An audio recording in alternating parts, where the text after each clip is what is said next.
Gentlemen, and all who have grown weary of living below their potential, lend me the full attention of your mind, because what I am about to share with you is not theory, not poetry, not motivation for the sake of comfort, but a law as real and unbreakable as gravity itself, a law that has shaped every fortune, every failure, every rise, and every ruin since man first began to think, and that law is this: the mind is a magnet, relentlessly, silently, and without exception drawing into your life the physical equivalent of the thoughts you hold most persistently, most emotionally, and most dominantly, whether you understand this law or deny it, whether you use it deliberately or allow it to use you unconsciously, for the mind does not argue, it does not reason, it does not judge, it simply attracts, and it attracts with mathematical precision.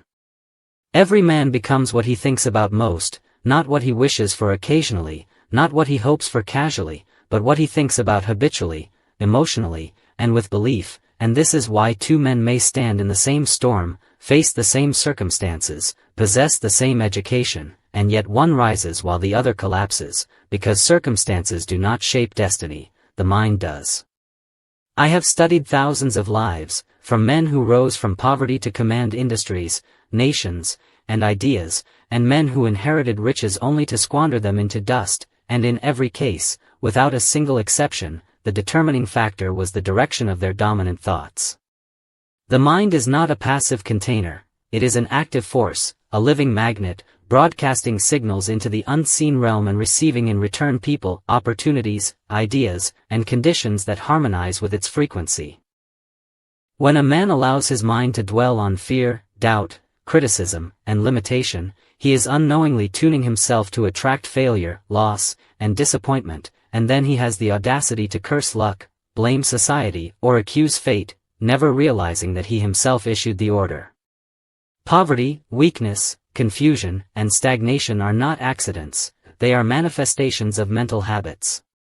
The mind, left undisciplined, will attract exactly what it fears, because fear is merely faith in the wrong direction, and the magnet does not distinguish between what you want and what you dread, it responds only to intensity and repetition.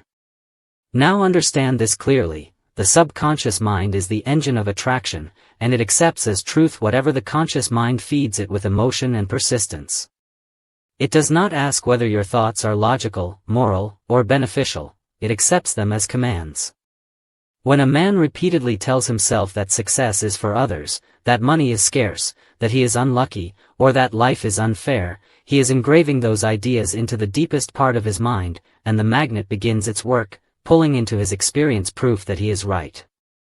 This is why most men live in quiet desperation, repeating the same year over and over again, mistaking familiarity for fate, never realizing that the prison bars exist only in their thinking. But when a man awakens to this truth, when he understands that his mind is not his enemy but his instrument, he steps into a position of power that few ever claim.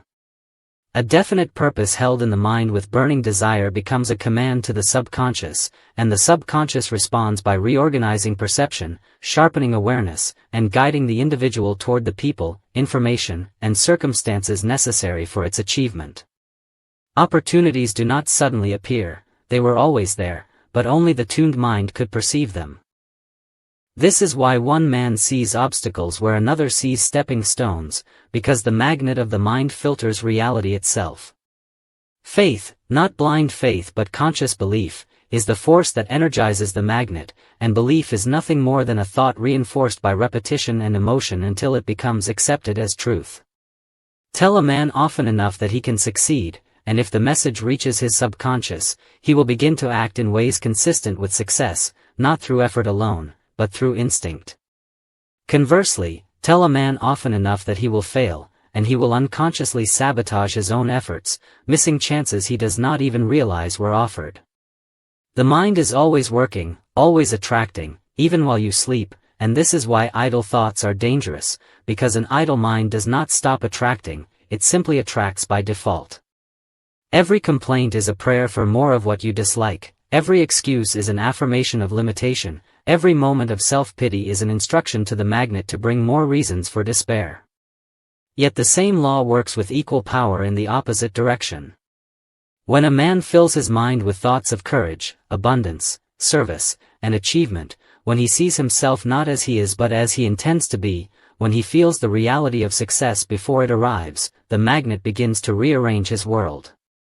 He becomes alert to ideas he once ignored, he attracts mentors he never sought, he stumbles upon opportunities that others walk past blindfolded, and people will say he was lucky, not knowing that luck is merely the name given to a prepared mind meeting opportunity. Decision strengthens the magnet, hesitation weakens it. A man who decides firmly and refuses to retreat sends a clear signal to his subconscious, while a man who wavers sends confusion, and confusion attracts delay, contradiction, and resistance. Persistence is the proof of belief, and belief is the fuel of attraction. When setbacks come, and they will come, the disciplined mind refuses to interpret them as defeat, instead it reads them as feedback, adjusting course without surrendering purpose. This mental attitude alone separates leaders from followers. The world does not reward wishes, it responds to certainty. The magnet of the mind responds not to what you say you want, but to what you expect, and expectation is revealed through action. You cannot deceive your subconscious, for it watches what you do, not what you claim to believe. If you say you believe in success but act in fear, the magnet aligns with fear. Enthusiasm is another name for emotionalized belief, and emotion is the language of the subconscious. Dry thoughts have little power, emotionally charged thoughts shape reality. This is why visualization works, not as fantasy, but as rehearsal for the subconscious. When you repeatedly see yourself achieving your goal, feel the satisfaction, hear the congratulations, and experience the outcome as real, you are instructing the magnet with clarity. The subconscious accepts the image and works day and night to make it real. The sixth sense, often called intuition, is merely the mind receiving guidance once it is tuned correctly. It is not mystical, it is practical. It is the result of harmony between conscious desire and subconscious belief. But beware, for the same law that builds can destroy. The six great fears, poverty, criticism, ill health, loss of love, old age, and death, are the chief saboteurs of the mental magnet. They paralyze thought, poison imagination, and weaken belief. A man dominated by fear repels opportunity even when it knocks loudly at his door. He sees risk where others see reward, danger where others see growth, and he retreats, calling it wisdom, while secretly envying those who advance. Criticism from others has no power unless it is accepted internally. The moment you allow another man's doubt to become your thought, you have handed control of your magnet to a stranger. This is why independence of thought is the foundation of success. No man can rise higher than the image he holds of himself, and no society can advance beyond the dominant thoughts of its individuals. You are today the sum total of your past thinking, and you will be tomorrow the result of the thoughts you choose today.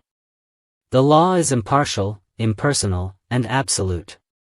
It favors no man, excuses no one, and forgives no ignorance. But once understood, it becomes the greatest ally a human being can possess. Master your thoughts, and you master your circumstances. Control the magnet, and you control what enters your life. Do not wait for the world to change, the world is a mirror reflecting your dominant state of mind. Change the image within, and the reflection must change without. This is not philosophy meant to comfort the weak, it is instruction meant to empower the willing. Discipline your thinking, feed your mind with purpose, guard it against fear, and hold fast to a definite aim with unwavering faith, and the law will work for you with the same certainty it has worked for every great achiever in history. The mind is a magnet, and you, whether knowingly or not, are attracting your destiny every single moment. The question is not whether this law works, the question is whether you will use it consciously or continue to let it use you unconsciously, and the answer to that question will determine everything you will ever become.